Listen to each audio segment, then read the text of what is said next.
malamu na GCAM télévision, fidèles abonnés, chers internautes, et c'est Morangai Koyeba Bino. Ebele na bolandi émission na bino ba éclairé debout congolais de partout où vous vous trouvez à travers le monde. Samba Olonga vous dit merci de votre fidélité comme d'habitude. Merci pour votre confiance renouvelée à cette chaîne GCAM télévision. Désormais, vous devez savoir que est membre permanent du Conseil de sécurité, il y a ONUT, mais il y a émission debout congolais, Kakamuto Azali abonné. Alors, abonnez-vous si vous n'êtes pas encore abonné, partagez l'information et surtout n'oubliez pas de liker et de nous laisser un commentaire s'il le faut. Depuis Wapi, Yozali Kolanda, émission debout congolais, justice, Yanzambe Iratakate, en tout cas, son wana soki boyoki angote, c'est que émission et bandi malamuté, la justice divine n'épargne personne. Personne n'échappera à la justice de Dieu. Donc, mon sobiso tozali koposer comme acte, ezala tosali yango ya kobatama, ezala tosali yango polele, nanko to par erreur, nyonso ezali comptabiliser. Soki omoko consciemment oyebi ke osalaka mabe, yeba yango ke oko récolter ba fruit na yango. Si ce n'est pas sur cette terre, sache-le bien que même dans l'au-delà, tu finiras par payer les prix de tes actes. Ezalaka sentence te oyo ngai naza kokatela etumbu na bato. Ezalaka juste kaka appel à l'ordre toyeba ete mabe ememaka kaka mabe. Nazongi na actualité basango yango penza nde ezongisaka ngai liboso na bino. Toyebi ete tata mokonzi ekolo Félix Tshisekedi asalaki déplacement na mboka Éthiopie na sommet ya Nairobi pardon na Kenya, epa wapi mini sommet moko ezalaki organisé mpona makambo etali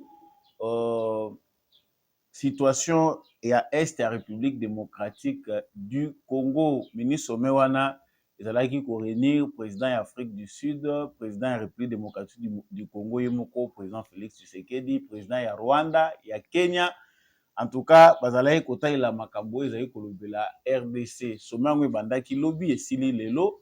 Position ya Félix Tshisekedi ezalaki nini penda ekoki kobima lisusu ya malamu na mini sommet wana parce que esili lelo. Président Joao Lorenzo alobi en tout cas ako s'entretenir lisusu na président ya République démocratique du Congo na ya Rwanda. En tout cas, tamaza kozonga na mboka na ye azali pe ko proposer bango dialogue moko direct entre bango mibale. Mais entre-temps, ezana makambo oyo elobamaki mokolo ya lobby oyo Félix Tshisekedi alobaki par rapport ya situation ndenge azali komonela yango pillage oyo ezali ko continuer ko ba ressources naturelles ya République démocratique du Congo entretenu par le Rwanda. Ndenge nini Rwanda akoki te kokota na makambo etali na kati ya affaires intérieures ya République démocratique du Congo. En tout cas, nous allons en parler dans cette émission, mais toujours parler de ces mini-sommets. Nous allons parler aussi des propos de l'ancien président de la sud-africain Thabo Mbeki. En tout cas, qui refait surface avec des propos qui ne laissent aucun Congolais indifférent. En tout cas, lui veut nous faire savoir que la solution ne serait jamais militaire. La solution reste diplomatique malgré le déploiement des forces de la SADC. En tout cas, pour lui, le gouvernement congolais doit savoir qu'il y a une minorité qui se sent lésée, qui ne se sent pas en sécurité. Et le rôle du gouvernement congolais, c'est de protéger cette minorité-là, ce qu'il appelle les Banyamulenge, comme eux-mêmes aimeraient bien le dire. A-t-il raison ou tort? En tout cas, est-ce que ici ezali par rapport à caricature to pe dessin to ko sala na basise salemaki yango nde kozala penda mama na likambo na biso na émission oyo. Sango wa mibale ezalaki ke pendant bazalaki kuna na makambo ya sommet ya Union africaine esengeli toyeba ete babombe mibale ya badrone kamikaze ya armée rwandaise ezalaki ebetaki lobi na 2h du matin, lelo na 2h du matin na aéroport ya Goma.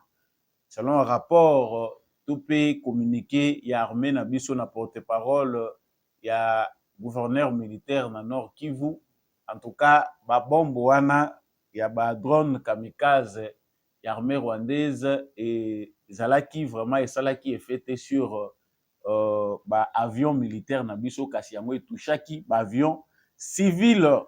Donc ndenge azali kolobela yango na kati ya mission oyo. Quel était le but ya armée rwandaise pendant moment oyo masolo eza kosalema, bazali mpenza koluka nini? Tokolobela yango na kati ya émission na biso. Tokosilisa pe émission oyo na kolobela likambo ya Est ya République démocratique du Congo, cette fois-ci maïza koleka na front. En tout cas, percé ezali na côté ya ba FARDC na biso, ba FARDC bazali ba récupérer ba colline nyonso oyo ezali environnante ya cité ya Sake pe bazali ko percer lisusu davantage bitumba ezali à moins de 2 km na Mweso. C'est là où les combats se poursuivent. En tout cas, nous encourageons nos FARDC et puis nous allons parler de cette affaire na kati ya émission na biso ya mukolo ya lelo. Encore une fois de plus, na pesi bino matondo mingi ndenge buponi etando ya ba éclairé GCAM télévision. Vous n'êtes pas abonné, abonnez-vous. En tout cas, likez, laissez un commentaire. Oza Muzalendo, FARDC na mutema. Depuis ville Nini, depuis province Nini à République démocratique du Congo, depuis ville Nini à travers le monde, ou pays Nini à travers le monde. Merci pour ceux qui le font, merci pour ceux-là qui nous rejoignent à partir des chats. Vous qui êtes déjà en direct, partagez vraiment les lives. Bandeko Bele Bayaka Kokota na retard, c'est vrai. Pour ma question, Oyo Etali électricité, Oyo Ezali en permanence, moyen tozala na air moko fixe te pona koyebisaka bino. En tout cas yango monaka que ba air ezali ko varier de temps en temps. Ba solution ezali toujours en cours pour hymne bino bolingaka boyoka na début ya émission. En tout cas on y travaille pour que vraiment image wana doré et continuer kozala kopesa vraiment elengi na émission na biso. Nazongi sikoyo na basango. Nayebi ke ebele bazalaka impatient. Introduction à Samba Olongo ezalaka mulayi. Ah oui, effectivement. Pendant ce temps, il y a aussi d'autres frères bazalaki en retard. Na alerte na bango na ba téléphone, na ba télévision. Bazape ko rejoindre biso. Actualité na biso ezalaki dominé. Na maye elekaki mukolo ya lobby.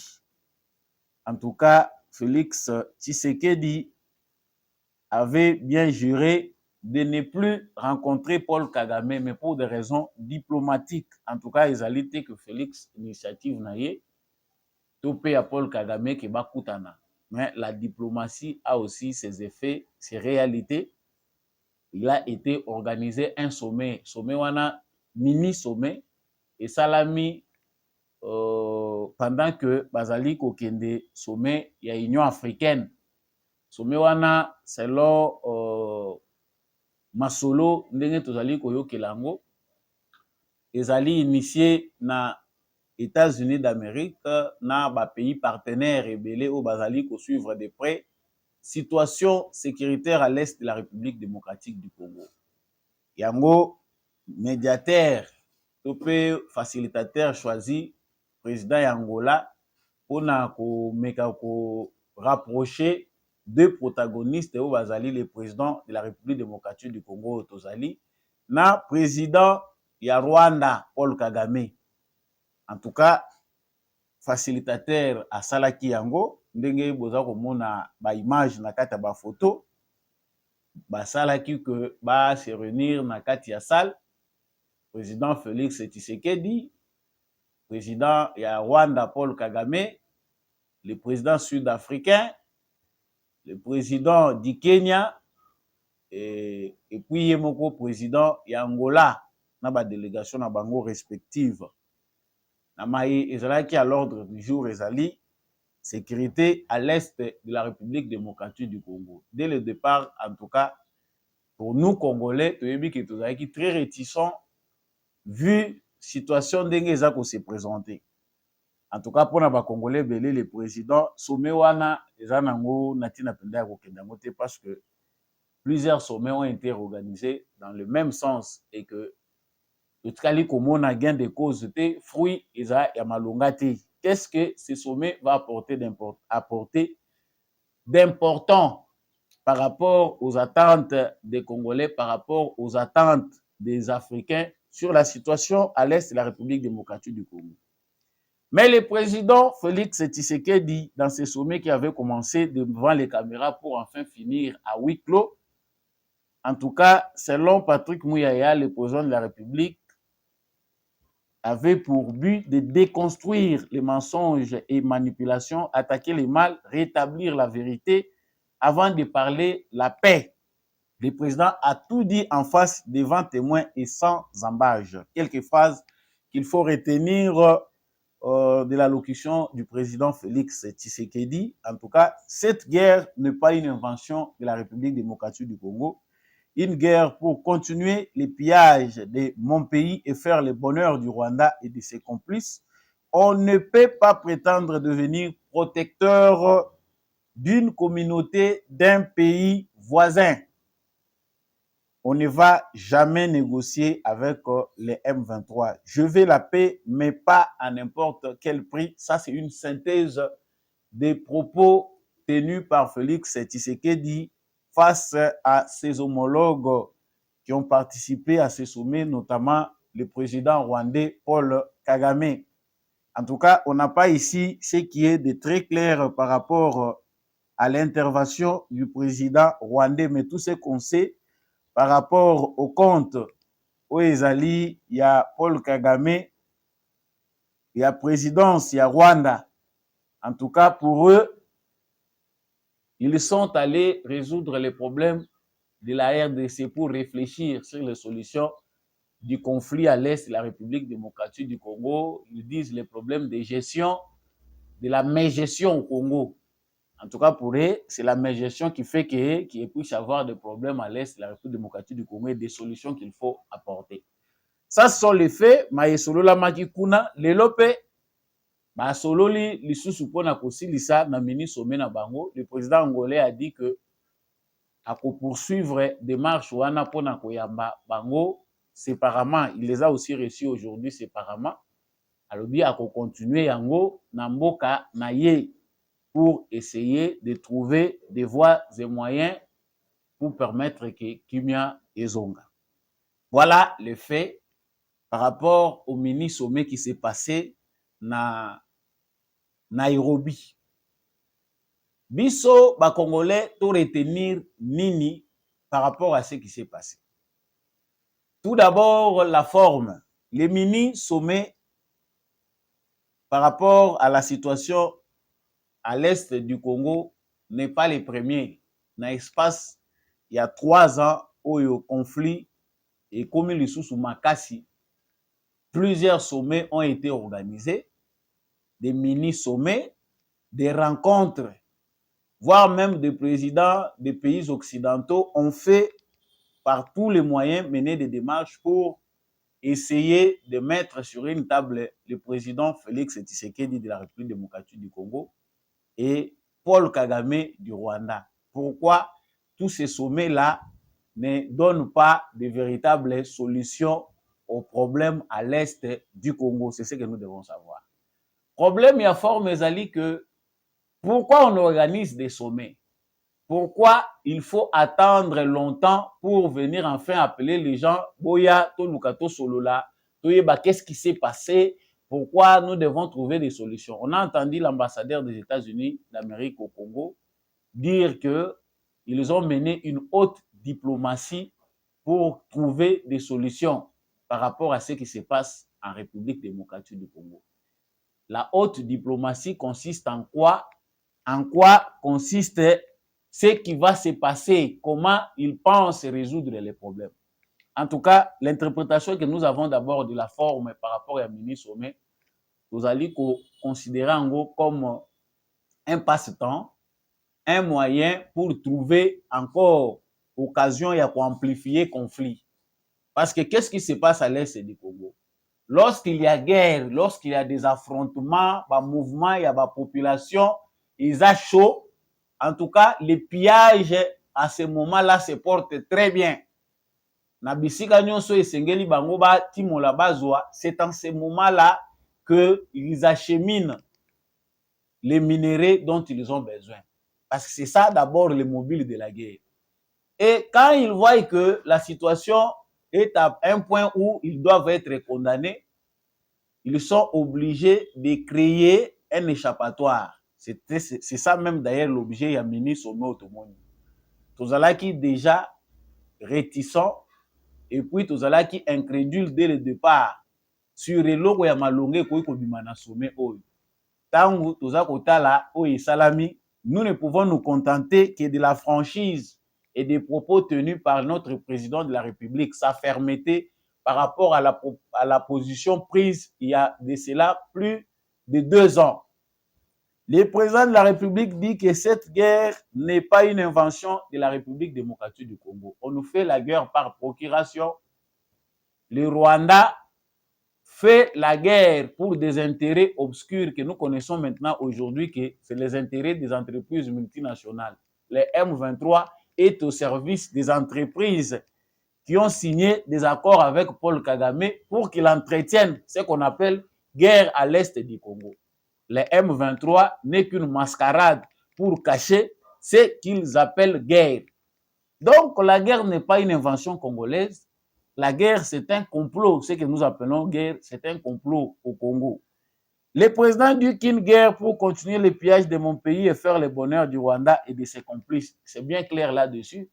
Il leur a dit la vérité en toute franchise. C'est que le Rwanda fait basali yango pendant plus de 20 ans, 30 ans yango yo, Rwanda azali ko travailler pour les comptes des entreprises multinationales, pour les comptes des Français, des Britanniques, des Américains, des Canadiens. Va continuer pillage na bango systématique à l'est de la République démocratique du Congo. C'est bien clair, c'est connu. Ole ya koluka ba échappatoire to ya kovanda to solola nini. On avance. On ne peut pas prétendre devenir protecteur d'une communauté d'un pays voisin. Et lokoyo to yebite si le droit international existe. Mais pour nous, Congolais, nous avons vraiment l'impression de comprendre que le droit doit s'appliquer différemment par rapport au pays et aux situations. C'est-à-dire, si c'est les intérêts des puissants qui sont menacés, le droit s'applique autrement.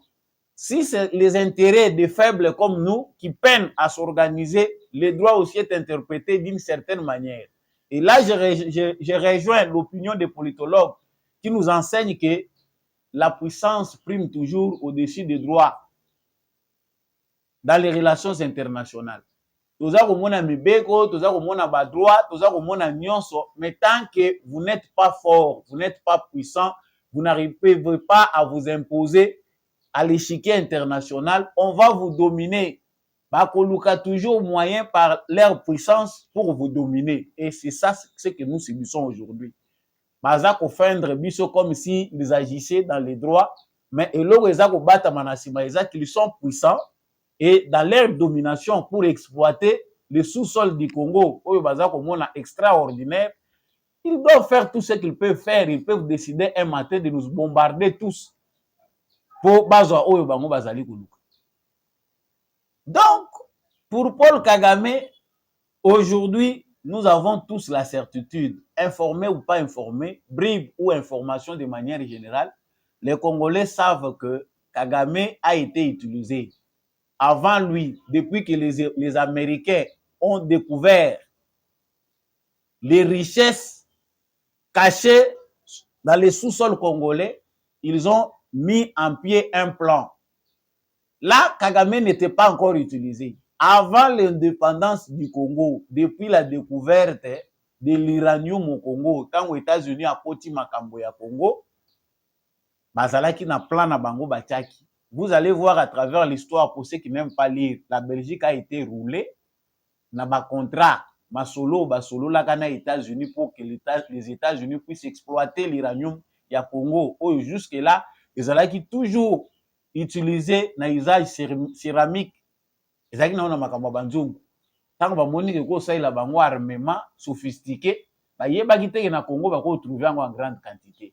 alors que les industriels belges, les sociétés minières na Congo, bazalaki na bango déjà kozwa yango ezokende nango na Belgique sans que les Américains le sachent. Mokolo ba découvrir que pays oyo eza scandale géologique, États-Unis aza na tout un département chargé na makambo etali Congo. Eza ese koma mabele na bango comme ils sont une puissance, bakoki koyoka kaka moke ba pays signataires ya Berlin. Les restes bango nde mutu bazali ko décider ce qu'ils veulent. Les États-Unis travaillaient pour voir comment contrôler la partie est de la République démocratique du Congo depuis longtemps. Les problèmes identitaires oyo Kagame azali ko s'accrocher nango lelo, un pays d'un État, un président d'un pays voisin qui prétend vouloir sécuriser les citoyens de notre pays. Si bato yo oza ko prétendre ko sécuriser baza ya mboka mosusu, dans quel droit yo ko kende ko kota na mboka batu na armée na yo o violer territoire à batu pour kende ko agresser sous prétexte ko za ko sécuriser batu oyo baza ya yo? C'est que yo muto tindi bango. Et on ne comprend pas à ce niveau comment la communauté internationale serait incapable d'établir la vérité et la justice. Vérité et si et monani mokili mobimba ke Kagame agresse la Congo, le Congo, et cette invention identitaire émane du complot international, communauté internationale, bango mokonde ba yebi yango. Ce qui toko kozonga kaka na ba événement eza récent awawa. Pour na kotala ce qui s'est passé dans le génocide, vous verrez que la communauté internationale, les États-Unis, la France ont fait tout pour pousser le Congo dans la direction où se trouvait leur complot. C'est-à-dire envahir déjà le Congo, créer déjà un désordre qui va les aider à mettre en application ce qu'ils avaient déjà planifié depuis longtemps. Un Mobutu fatigué qui ne pouvait plus rien, s'est vu normalement rattrapé par les événements, même si on peut les condamner parce qu'il était en mesure d'organiser les choses au Congo pour empêcher ça. Mais il ne l'avait pas fait. Lelo oyo Kagame azoya kotelema. Chaque fois toza kokende na masolo pour trouver solution pour na est ya Congo, Kagame soulève toujours la question identitaire. Les Congolais à San City, une proposition de Etienne Tshisekedi, ceux qui batu mususu lelo balobaka Tshisekedi akomaki Rwandais, Tshisekedi asosaki na ba Rwandais, c'est Tshisekedi qui a dit que Roubero est Congolais, c'est Tshisekedi qui a dit cela parce que toyibi kota la histoire te komona qui sont les vrais Congolais qui ont défendu le Congo de la balkanisation. Là, je dois ouvrir une parenthèse parce que bande qu'on a vu sur le temps où on a point oyo, parce que troublaka, parce que trompaka na histoire. Etienne Tshisekedi, paix à son âme, fait partie des Congolais. Il est le premier Congolais qui a bien joué sa carte en minimisant les intérêts de son parti pour sauver le pays. Si Etienne Tshisekedi n'avait pas fait ce qu'il avait fait, Yakobenga Baroubero et les autres qu'on savait des étrangers, des Congolais, parce que c'était le piège qui nous était tendu. Si aujourd'hui Félix Tshisekedi répète les mêmes propos à Yéna pouvoir, Azako Yebisa ba Congolais en France, je pense, Banyamulenge Baza ba Congolais, je pense que beaucoup ça a sonné dans les cerveaux des Congolais comme une trahison. Comment les Nyamulenge peuvent être les Congolais? Chers Congolais, il existe toujours un moyen stratégique de résoudre des conflits. Les conflits ne se résolvent pas dans les émotions.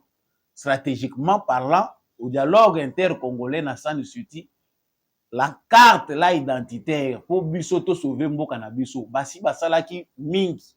Ils ont massacré des Congolais, remplacé des territoires par des Rwandais, déjà désordre kotaki mingi. Barwandais oyo baya avant indépendance, Barwandais oyo baye koya après indépendance, Barwandais oyo baye na makambo ya génocide. C'est qu'à chaque étape de l'histoire, il y a toujours une invasion, il y a toujours un problème lié au Rwandais. Eza na ba oyo bayaka basi bakufa bana na bango babotami awa. Comme nous reconnaissons les droits du sol pour bateau yo ba profiter te na sima eloko yo, vous voyez des gens ici baza ko occuper yango. Non, tout ça nous entre parenthèses question identitaire, nous devons gérer cette question avec le temps. ok bato baza bandeko na biso. C'est-à-dire soki lelo Kagame aza koya pona koloba ke lui prétend venir au Congo pour défendre les Tutsis baza menacé, c'est que il ne connaît pas ba clause ya dialogue accord global et inclusif na Sun City. Na dialogue intercongolais, on a résolu cette question de Banyamulenge. C'est de là qu'on a décidé qu'ils sont congolais. Roubero a été candidat président de la République dans l'élection en 2006. Yo Kagame aux en droit à violer le territoire congolais sous prétexte que vous avez défendre ba oyayo. Mais où se trouvent les problèmes? Les problèmes se trouvent dans le complot international. Dossier ezandewana. Manœuvre nyonso baza ko sala biso awa, c'est parce que le souci est que les conflits ne se terminent pas. Souci ezali que oyo biso tozo benga guerre oyo esila te. Les mini sommets, c'est souvent on les organise tant bayebi que Kagame a commis na position ya faiblesse. Vous allez voir que tolobelaki na ba émission lekaki awa, ils ont même soutenu militairement le M23 et Paul Kagame. Armement eza ko wuta baza ko tal armement tango ba FARDC na biso bazali ko capturer to ko bomba ko bombarder na ba position ya armée rwandaise. On trouve que eza na armement o eza ko wuta na Grande-Bretagne, eza ko wuta na Angleterre, eza na armement oyo baza ko mona eza ko wuta même na Israël. Ça dit le complot international ne veut pas de la résolution, c'est dit que ba Congolais ba assumer pleine souveraineté na bango. Il n'y aura pas un dialogue ou une solution si la communauté internationale ne résout pas les problèmes en retirant d'abord où ezali pio na bango Kagame. Les problèmes na instant où tozali, c'est l'instrumentalisation des Tutsis. Les Tutsis ont été instrumentalisés par la communauté internationale. On les a préparés. Kagame également. Pour mettre terme à ça, il faut d'abord leader oyo bango batiaki awa Kagame bapesaki émission. Balongolaye, il faut semblant de nous mettre à table. Tshisekedi na Kagame bakosolelo nini. Tshisekedi vient d'arriver au pouvoir. Il a prêté serment dans son pays là où il était élu pour sauvegarder l'intégrité territoriale. La fermeté de Tshisekedi ou les démarches menées par Tshisekedi sont très mal, c'est très mal vu par certains Congolais qui ne maîtrisent pas l'histoire. Na moment où tozali koloba bandeko na ngai ba Congolais, pour ne pas trop vous prendre du temps dans les analyses, tozali na point moko oyo babengaka virage. Soit vous prenez la gauche, soit vous prenez la droite. Gauche oyo biso tokozwa elakisi que tozokende na même direction. La droite elakisi que nous changeons de destination parce que pour eux déjà l'avenir congolais ils ont déjà tracé pour na bango. Si les Congolais veulent la paix, ils ne doivent plus contrôler les Kivu. Maman Denise azolela, tout le monde azosambela azolela, c'était makambo lobby eza grave. C'est que mobile na ya commettre erreur, oyebi histoire ya mboka te admettre cela, commencer à apprendre dans leurs cartes et les erreurs commises par nos frères, notamment Mouzé Laurent Désiré Kabila, oh tout ça ko benga héros lelo. Kivu ici Pesama. Accord signé par Joseph Kabila par les truchements des Congolais comme les Raymond Chibanda. Yango lelo ezali ko compromettre nyonso biso tozali ko sala. Yango singa na kingo.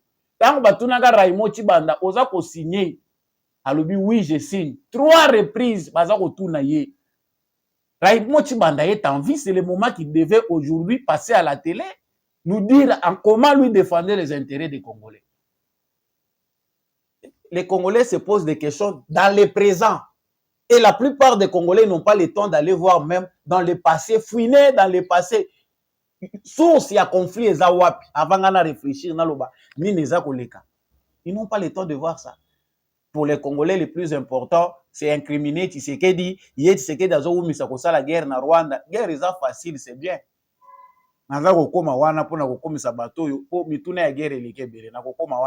Je vais déraper pour rien comme réflexion. Donc, la question identitaire a été résolue à Sun City. Tout ce que Kagame fait, c'est pour pérenniser Oyo Bango déjà va établir. Et ils ont déjà établi que l'Est de la République démocratique du Congo, les grands Kivu, ezali zone na bango ya exploitation. tout président qui vient au Congo, qui veut reprendre le contrôle de ces terres-là, contrôler tout, c'est un homme à abattre. La plupart, les républicains aux États-Unis, la plupart ce sont des démocrates américains. Les républicains aussi, et l'Occident, de manière générale, va payer belé basi ba décida. Congo eza gâteau ya mutu nyonso, il faut tocha maboko na biso. Yango nazoyebisa bandeko na nga ke président ke sommet, toza koloba ba bri ba échange colère, toyeba histoire. Le mal est profond parce que nos propres frères ont décidé de s'associer à ces complots internationaux. Au moment où on parle, il y a encore des Congolais qui continuent à trahir leur pays en rejoignant ces complots internationaux. Bananga oyo bazokende ko rejoindre Kagame. Les Congolais continuent à trahir leur pays pour aller encore enfoncer davantage.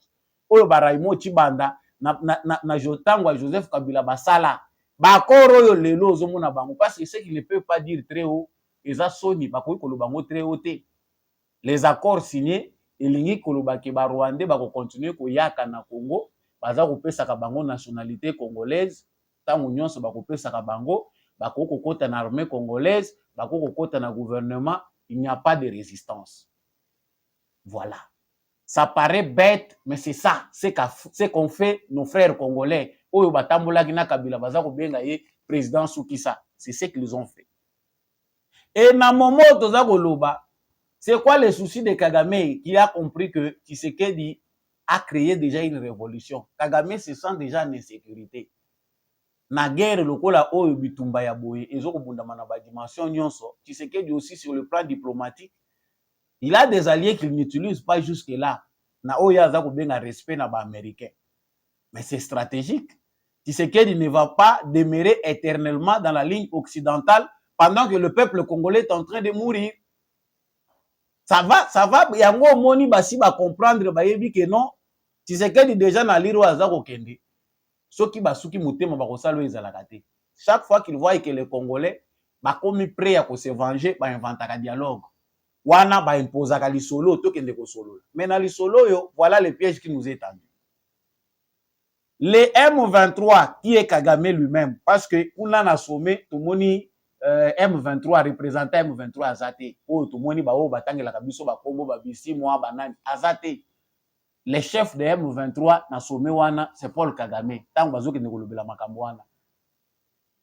Au moins la diplomatie de Félix Tshisekedi nous démontre que mutoyo azako commander M23 c'est Paul Kagame.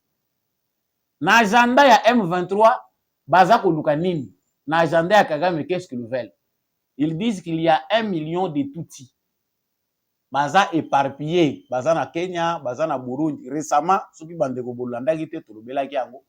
Eza na ba réfugiés moko Tutsi na Burundi. Burundi abengani bango baza kolobaki baza ba Congolais. Bakomi na frontière ya Congo. Balingi baya balobi ke toza ba Congolais tokota na Congo. Congo alobi toyebi binote bolakisa mikanda ya boza ba Congolais. Toyebi binote portés disparus sont obligés de trouver des voies et moyens pour bakende kozonga na Rwanda. Congo yambi bango te. Donc là le Burundi après sa bango statut particulier batelemi wana apatride. Voilà l'invention de Kagame et la communauté internationale. Créer de Tutsis apatrides oh il faut qu'on impose à Kanabamboka ya batu surtout au Congo, c'est-à-dire pour na bango basi bebisi bango ke un Rwandais Tutsi qui va au Kivu c'est chez lui. Azana droit ya kolakisa mukanda te. Il passe directement. Awa naza koloba ndeko moko aza kotambwisa audio moko makambo monaki, je pense c'était aux États-Unis na ville ya Zali. Des Rwandais fraîchement venus du Rwanda bakwei na kati ya ville moko ya États-Unis d'Amérique et ils se disent bazali ba Congolais. Et ndenge bakomi kuna baza ba Congolais, baza koloba monoko moko te ya Congo bazoloba ka Kinyarwanda. Kinyarwanda oyo bango baza koloba wana mais baza koloba ki baza ba Congolais. Ça mon frère, c'est vous qui venez de voir ou découvrir yango mais ezalaka nde bongo. Les institutions internationales sont peuplées de Congolais que nous ne connaissons pas, qui ne sont pas des Congolais authentiques. C'était ça le complot, rendre les Congolais apatrides sur son propre sol. Comme ça ba Congolais bazoba, ba yeba lisusu te, bolingwa Congo ba Congolais bazanga yango, ba panzana na mokili mobimba, bango ba occuper sol na biso. C'est ça aussi les complots. Mais qu'est-ce qu'ils veulent maintenant à travers les M23? Le Kola Kagame se sent encore fatigué à zongi le sous na jambe. Ce qui te que d'Alingi, il y a la population qui est menacée. Le Kola oya biso baza menacé. Et il faut que di andi ma retour ya ba réfugiés réfugiés congolais au Rwanda zana bango. Qui sont les réfugiés congolais au Rwanda za ko garder? La majorité sont toutes de par le gouvernement de Kagame. Ba réfugiés oyo baza epa Kagame baza tuti ezala bao baza kolobo baza ba réfugiés congolais na Uganda, c'est de tuti. Oh, des réfugiés congolais, ils sont au Kenya, ils se disent congolais de tuti. Baza na Tanzanie baza ko mibenga ba etuni bango mboka na bino wa bakoloba Rwanda te, bakoloba Congo. Tout ça c'est Kabila. Kabila Mouzé, Kabila Joseph, de Raymond Chibanda, associé à cela d'autres noms que nous ne connaissons pas. Mais bavandi baza ko misa théorie on dirait batu ya mayele ba senzi. Ça fait très mal bakamusu tozo ko loba ezo ko pesa kanda bolimbisa si des choses comme ça peuvent sortir, mais au moins vous comprendre comment toza na colère. La situation est devenue complexe parce que les Congolais ont décidé d'adopter le complot international. Tshisekedi n'a pas de magie à faire. Il fait fonctionner son cerveau avec l'aide de Dieu, la sagesse que Dieu lui a donnée pour sauver ce pays. Yewanande mutakomi lisusu homme à battre même par les Congolais. Bizarre. Situation tozanango awa, si Tshisekedi ouvre une brèche pour accepter que to solo là, et ce qu'ils veulent imposer, ils allaient peupler lisusu est ya Congo na Barwandais mususu, soi-disant des réfugiés.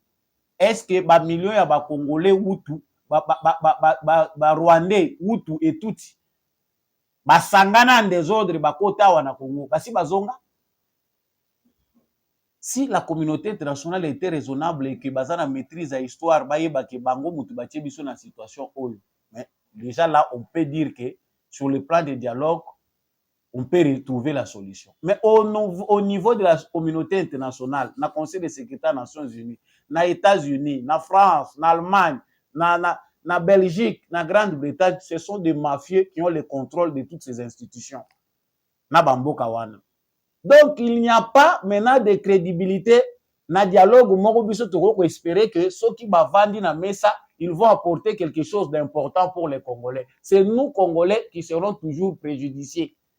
Justice ya malonga ekozala te pona ba Congolais parce que nous sommes seuls contre tous. Voilà pourquoi Tshisekedi s'engage na schéma mususu. Mobiliser les Congolais, moderniser son armée. Allons-y mollo mollo, Paris ne s'est pas construit en un seul jour. Bango bazo kanisa tozo lelaka lelaka. Njoka mbele tozo fendre bango, tozo sala pe bapa. Yuma abara yanke ndenge pe balobaka na lingala. Yuma pa bomaka yanke. Soka za yuma ya mayeli. Yanke aza kovimba ndenge aza kovimba, mais yuma pe aboma yanke. Soki to s'organiser malamu. Donc ici la question piège se base toujours sur l'identitaire. Yango Tshisekedi abeti sete awa. Ya yo nini na makambo ezoleka na kati ya Congo. Parce que comme il la raison na yo préoccupante, génocide des en cours. C'est Kagame qui écrit des lettres, qu'il envoie au Congrès d'État américain, qu'il envoie au Conseil de sécurité des Nations Unies pour dire que ils ont un génocide moko ezo salema na Congo, on est en train de massacrer une population. Donc le gouvernement rwandais a porte-parole ya ba citoyens congolais. Bizarre. Quelle contradiction. Donc au lieu de la ba citoyens wana congolais bango moko mais comme gouvernement rwandais. Donc nous avons déjà la vérité, bazali ba citoyens congolais te bazande ba envoyé ya Kagame na Congo. Baza ko sala musala na bango soka moni ke ba komi na insécurité. Baza ko boma bango parce que ce sont des milices armées qui mettent en danger la sécurité du pays. Allez, il y a qui ko balula bango kuna wana ba komi ba bouvier touti, ba komi ba pasteur touti qu'on est en train de massacrer au Congo. Et c'est facile de comprendre Kagame soko oza ko tanga na kati ya ba na ba réflexion ya ba robot na ye communicant bato baza na ba réseaux sociaux. Soki bango bazo gagner ba terrain, ils disent les lions de Sarambo. Ceux qui va bombarder, bango va sentir que va subir va perte, va comme va bouvier tout, on est en train de bombarder des zones densément peuplées. Chers Congolais, nous devons aussi changer de rhétorique. Biso peut se victimiser. agressés ou pas, chaque jour nous sommes agressés. Biso pe toko amplifier ngo bakanga biso munoko te. Makambo esalami na Addis Abeba, les jeunes congolais qui sont partis pe pona makambo ya sommet wana ba préférer ko reproduire geste wana baza ko bengana bango na salle. Bazo bengana bango na salle, ils ne devaient pas faire ça. Pona ko dénoncer mutu nyonso ko sala ngo sécurité mais mabango libanda. Il faut to tcha bango mal à l'aise. Nous, notre lobby, c'est la mobilisation. Nous sommes tellement nombreux que ceux qui sont tous conscience. Même bana na biso na maternelle, il faut leur dire ennemi na biso ezali Rwanda na communauté internationale. On nous tue pour nos richesses. Et c'est là le plus important. Mais je ne peux pas continuer na Katia Point Oyo sans vous faire passer les propos de Thabo Mbeki. Thabo Mbeki azako kanisa nini? Yes, I saw that, and really I wanted to convey my condolences to the families of the soldiers who have, National Defense Force soldiers who have passed, who have lost their lives, and of course even the others were injured. And so I saw this announcement too that SADC is also sending in its own forces into this region. The fundamental problem remains. The solution to that problem in the Eastern Congo is political problem, which really at the base of it is that the government in Kinshasa must recognize the fact that all the people of the Congo are all Congolese. And it's the responsibility of the government of the Congo to protect all of them. You see, you don't have this phenomenon like you have the M23. The reason the M23 emerges, whoever is behind it, but the reason, fundamental reason it emerges is because of a section of the population, Congolese population, in the Eastern Congo, doesn't feel protected. Because they have been since the days of Mobutu, saying the Banyamulenge are not Congolese, these are Rwandans and so on. Colonial boundaries were drawn up by the colonialists. And the boundaries of the DRC as they stand today were colonial boundaries. And the OAU agreed virtually from its foundation that let's recognize those borders, and therefore the people within those borders, within the Congo, are a responsibility of the... Voilà, Bolandi Thabo Mbeki, Ndenge Boyoki, c'est en anglais, en tout cas pour le bonheur des anglophones. Mais qu'est-ce qu'il dit là de synthèse? Pepe na biso boza komona Thabo Mbeki, makambo yo ezalaki nano ezako banda, eza frais. C'est le Thabo Mbeki o nde balingaki ba aider biso. Bakokaki ko aider biso comme des Africains pour éviter d'être des nègres de service. Résoudre ces problèmes à l'Africain, comprendre que Batouti Bazali instrumentalisé par les Occidentaux pour créer un désordre oyo eza profitable pour l'Afrique. Le Thabo Mbeki, à leur époque, à l'époque où il était président, vous allez vous rappeler pour Nabato Bayebi, il a eu des problèmes avec Etienne Tshisekedi, Abandé Koyoka Yete, même temps il y a pas convaincre Etienne Tshisekedi qu'il y a une élection. Ce sont eux qui ont accepté de rejoindre ce complot international où est enfoncé Bissot davantage. Mais voilà qu'il refait surface dans les médias. La solution est politique selon Ndenge Boyoki Makambo Lobi, malgré le déploiement des troupes de la SADC, les problèmes fondamentaux demeurent. Le gouvernement à Kinshasa doit reconnaître que tout le peuple du Congo sont des Congolais et c'est de la responsabilité du gouvernement de protéger les peuples. Une section des Congolais dans l'Est, Banyamulenge, ne se sent pas protégé. C'est-à-dire, ezali na bato yo baza na Est à Congo baza ko se sentir protégé te batouana parce que le gouvernement congolais a assumé tes responsabilités na ye. Gouvernement congolais foye ba ke bato no so baza ba Congolais. Mais to lo bango na monoko nini? Tshisekedi alobaki devant ba médias internationaux. Tristesse même pour les Congolais. Banyamulenge baza ba Congolais. C'est-à-dire tous les originaires, les Congolais d'origine rwandaise, ndenge biso to benga kango malamu. Congolais d'origine rwandaise parce que Hutu, Tutsi ici ça n'existe pas. Nyamulenge n'est pas une tribu. Mais biso pe to komi ko se familiariser na terminologie wana, aussi to komi sa ngobongo. À force d'utiliser, bokende ko bakisango kuna na kata betni parce que Population ya Banyamulenge eza combien? Baza combien au total? Ceux qui se disent les Banyamulenge na Congo, baza combien? Ce n'est même pas 1% de la population congolaise. Ils n'ont même pas 1% de la population congolaise, mais ils sont à la une. Il y a Makamboueza Koleka na Congo. Ta bombe qui refait surface nous dit pour c'est ça le problème. Le gouvernement congolais aye baki batouana baza lésé, logo la baza lésé, il faut prendre soin de la préoccupation na bango. Comment des gens lésés, vous qui êtes nombreux dans l'armée, qui avez des généraux plus que toutes les tribus du Congo, ils ne sont pas majoritaires, mais ce sont ceux les plus intelligents que Joseph Kabila a nommés comme généraux dans son armée. Ils sont dans la politique, ils sont dans les affaires, ils sont partout. Même les pygmées qui sont les autochtones, bakolo mabelo ya Congo tovandi, baza représentés dans l'institution Oboete. Mais ce sont les venants des allochtones. Ndenge babengango na terme anthropologique, ce ne sont pas des autochtones mais des allochtones, ba les venants, baya koya ba adopter bango kuna. Institution nini oyo ba congolais d'origine rwandaise ba kotité. Service nini oyo esika bango bazati. Bon, baza ko se sentir lésé po baza libanda ya Congo to baza wapi. Voilà, chers Congolais, l'illustration du complot.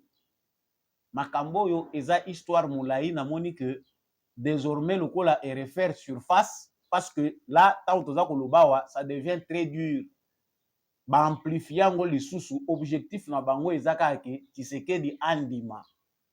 Combat oyo toza ko mener la guerre pour les terres, c'est que le Kivu doit toujours continuer à être contrôlé par les Tutsis et Kagame au profit des entreprises multinationales, au profit des Occidentaux. Bitumba oyo baza ko bomela Tshisekedi. Na rappelé yango po toza ko lobaka ngona ba émission belé pona bato baza ko yoka te. Bato oyo ba utaki ndombolo ba ye ko rejoindre le siko politique oyo ba komi ba savant koleka bato ba bandai kolanda makambo bandaka. Que le problème ce n'est pas Tshisekedi. Le problème est profond et nécessite la mobilisation de tous les Congolais. Il ne s'agit pas ici de s'attaquer aux Congolais d'origine rwandaise. Dans notre sol, nous sommes un pays hospitalier. Nous sommes un pays terre d'accueil. Toboya Mutute, chez nous, nous avons des Libanais venus depuis longtemps. Nous avons des Sénégalais venus ici depuis longtemps. Nous avons plusieurs nationalités. C'est pour la Congolais. Les ana ba Nigérien ba yawo ba koma ba Congolais ba linga suko zonga na bamboka na bangote. Akufi alobi ba kundanga. Ba balani na ba Congolais aucun jour ba tekali kozwa problème na ba Congolais. Ça c'est un problème particulier mais nous n'avons pas à nous attaquer à ces Congolais là d'origine rwandaise. Mais nous nous attaquons au problème de fond parce que Congolais d'origine rwandaise doivent se comporter comme ennemis. Ceux qui militaires na biso akutani na front. Ale Mbouma, Aleki, c'est un ennemi, même si c'est un Congolais de sang, lokola nanga. Akutani na tir, ya sniper na biso. Aleki, parce qu'aza mosenzi, aza bololé. On ne prend pas les armes contre sa patrie. Vous aurez compris ce qui s'est passé là-bas na sommet oyo bakendaki. Tshisekedi respecte la communauté internationale, respecte des engagements sur le plan international. Il n'a été signataire d'aucun accord qui met en danger l'avenir de ces pays. Nous subissons les mauvaises décisions de ses prédécesseurs, qui soit étaient de nationalité rwandaise, soit étaient ici en mission. En tout cas, vous avez à conclure comme vous voulez. Et le président angolais a proposé que Esengeli ba bongisa lisusu ba dialogue mususu aya ko continuer dialogue. Cher président Félix Tshisekedi, heureusement que vous avez déjà compris parce que tout le monde que engagement est commis beaucoup plus na armée na biso na réformation nango ke na makelo baza ko tira biso. En tout cas, les prochaines rencontres faites vous-même représenter parce qu'il n'y a rien dedans. Les discours là, oyo bazolinga bacha yo osolola na Kagame, il n'y a rien, il n'y a pas un discours là sincère ou ekosalema entre Tshisekedi na Kagame. La bonne volonté aussi au démontrer yango, vous avez mené toutes les démarches pacifiques possibles au point où nous sommes arrivés. En tout cas, nous, Congolais, nous savons que nous sommes victimes d'un complot international et il faut se comporter en conséquence. Pendant ce temps, pour mon Kagame ndenga sala kamusala. Amoni ke na fro batungisi mingi. L'objectif était que tangu ba okende kokutana, soki kosenga ke bakutana kuna na sommet ndenge basali, ye azala déjà un avantage, ata Congo na difficulté. Bakweyisa Goma, comme ça, bakoya siko bayebisi Tshisekedi omoni ndenge mboka eza kokende, il faut sala tout négocier, ondima tala ndenge baza ko proposer.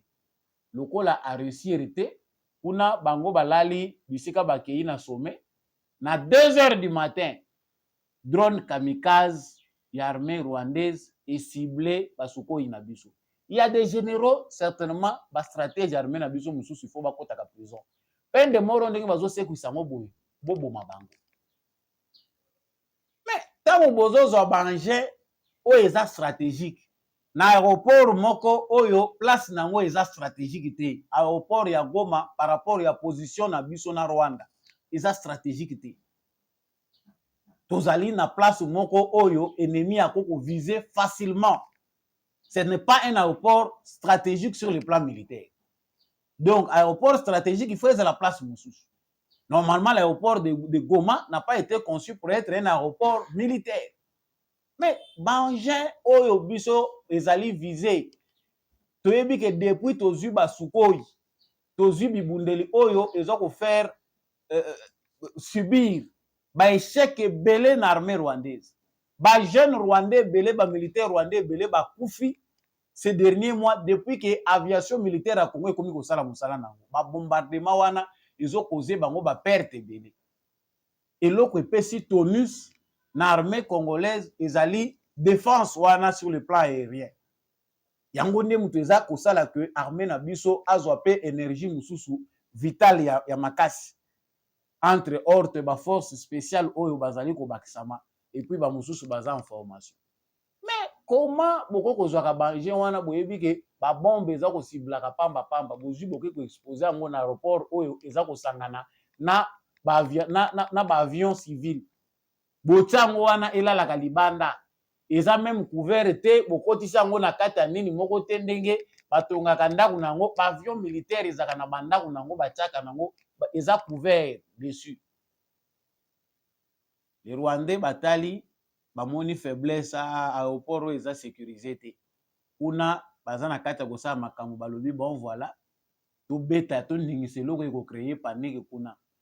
Tovandisa nanu baavion na bango wana elekisi kotungisa biso sukoyi ezonyokola bango biso esengo ezake malgré bango bazovise wana me mibale so misato mosusu eyaki lisusu sukoyo oyo eza plus pire ke oyo bango bazovise oyo bazovise eza kokende na des études ezokoma déjà caduc mais esilisi bango mpe bato kuna bayoki ya sika ezoya sikoyo bango bakomi komene baétude na bango na bandroit na biso stratégique. Ça doit réveiller la conscience ya service na biso ya défense.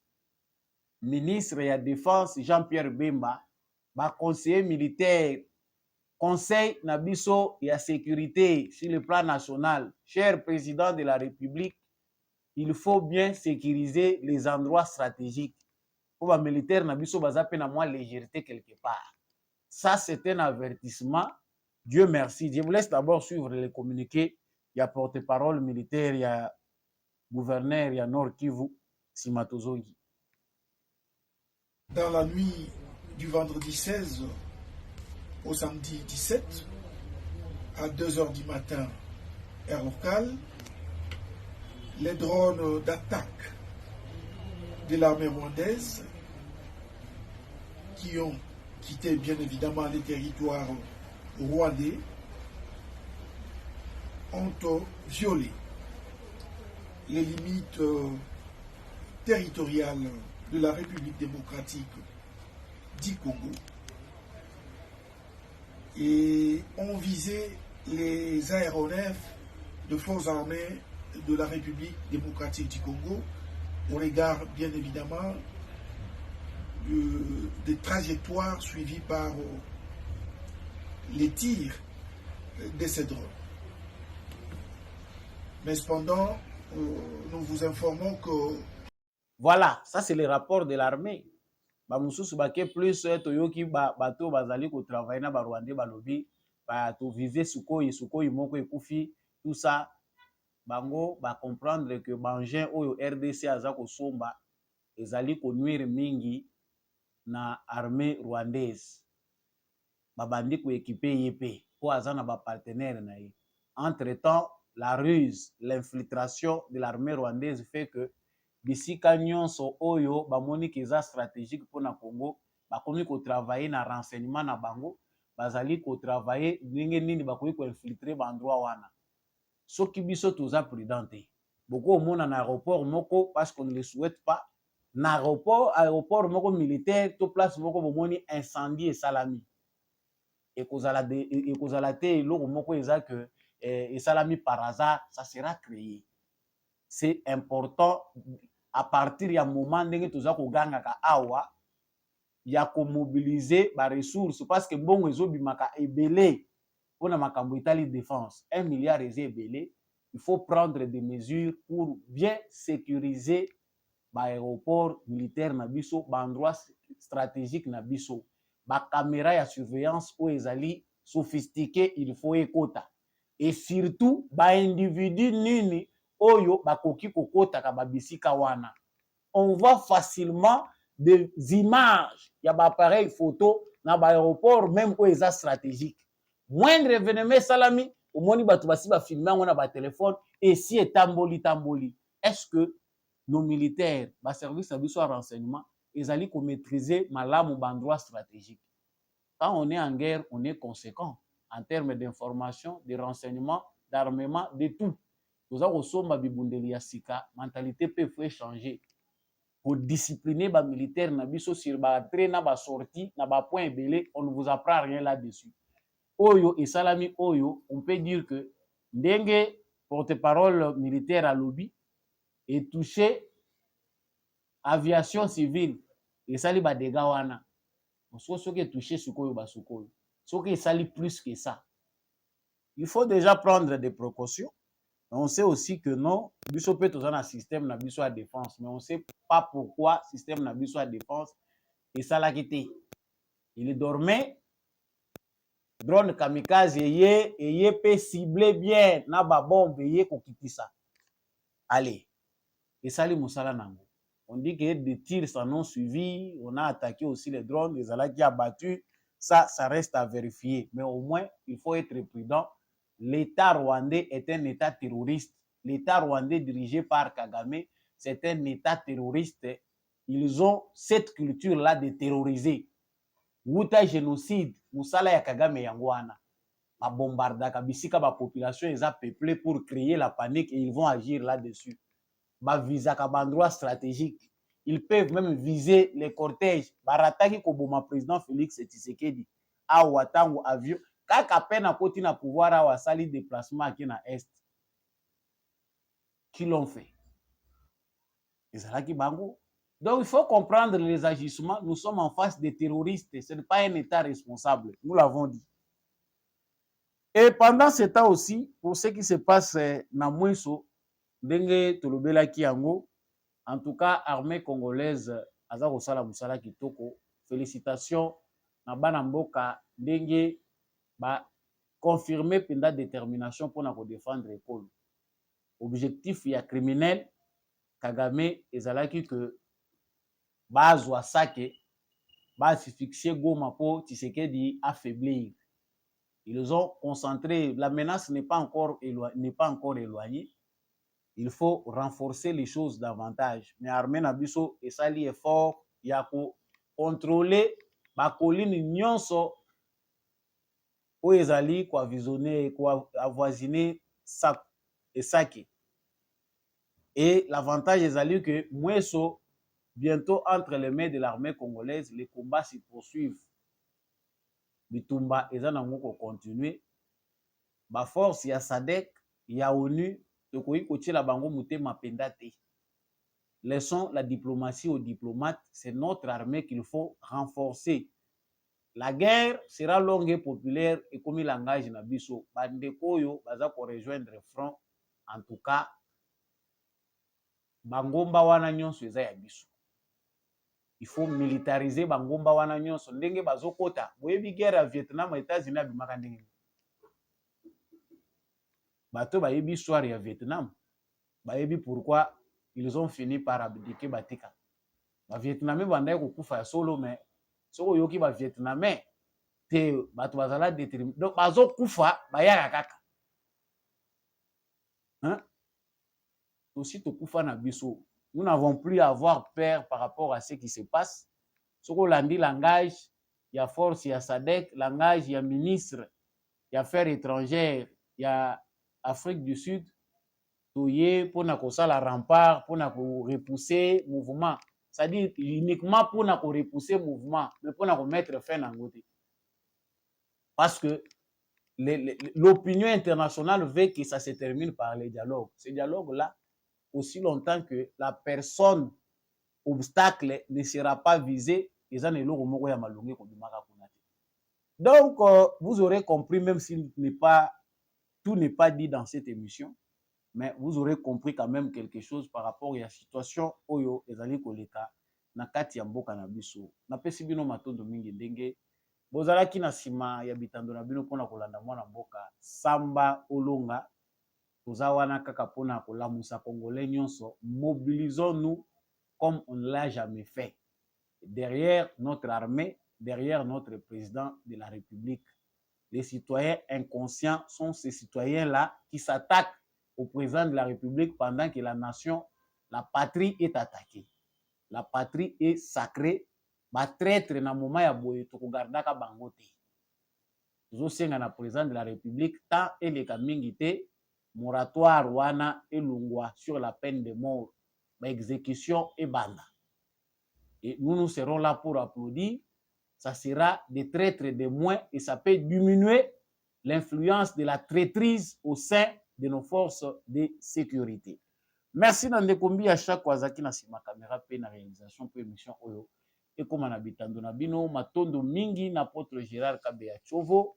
Merci mingi na l'homme de la vérité des unes Jean-Louis Timbalanga, papa Boniface Mpunga, monsieur le maire, papa Maurice Kikangala, papa Jeff depuis l'Autriche, papa Kennedy Mukendi, papa Freddy Ngwama, maman Bill Bilonda, maman Lisette Mumbendo, maman Annie Massamba, ba nyonso bolingaka Samba Olonga lokola mon vieux Paulin Tika pa Chabora depuis Hollande, ba nyonso oyo bolandaka émission oyo à partir ya sud ya France, à partir ya États-Unis d'Amérique. En tout cas, Samba Olonga lingi bino mingi, continuez surtout bino pe ya vraiment ko se mobiliser pour na likambo etali cause ya mboka. Na bandeko baza kolanda biso pe na est ya République démocratique du Congo, notamment na front, boza pe ebele na temps moko ya trêve, boza kolanda biso pe basango na biso, tozali ko partager ba même sentiment na bino, bato baza konyokola bino, aussi to beleli comme ba porte-voix na bino. Pona koloba ke monsieur le président de la République diminuer effectif ya ba officier na front. Ba officier wana baza ni loko moko baza ko sala te. Baza nde ko entretenir désordre, lourdeur administrative. Baleki ebele baza pe ko répondre te na ba besoin ya ba soda na mulongo. Cette lourdeur administrative là doit être mise à nu et puis écartée. Faciliter l'administration. Pourquoi bakobele la bambula la bambula likambo ya cheminement ya ration ravitaillement ezalaka kaka ezwaka kaka temps naza kobele lango chaque émission boye bokotisa ngai émission ekota na ndako ya vice premier ministre en charge ya défense, bientôt premier ministre intérimaire. Osa malukonde toyebi ke oza ko geler trop kende parlement. Bokotisa ngai na ndako na ye à travers émission bato bozo landango. Boyebi sa vice premier ministre à défense que il faut résoudre les problèmes de la lourdeur administrative. Il faut que bato yo baza ko travailler ba service oyo eza chargé pour l'acheminement ya ba renfort na front bazala expéditif et ou melaka mingi bana bato basi ba mesana na bango na nzala bandima ko wa pona ekolo azaka pe lokoso te po mbongo bino nde mutu bozoli yango ebele bosunga bango to éliminer fléau oyo. Merci na bino nyonso ba ebolandi émission oyo ngai Samba Olonga nakomi na suka ya motuya eza bolingo bomoko. Soki osepelaki na émission, likez, partagez, abonnez-vous si vous n'êtes pas encore abonné. Soki po osepelaki te, on reste congolais, on est ensemble. C'est pour la patrie que nous défendons. On se retrouve prochainement avec un nouveau numéro.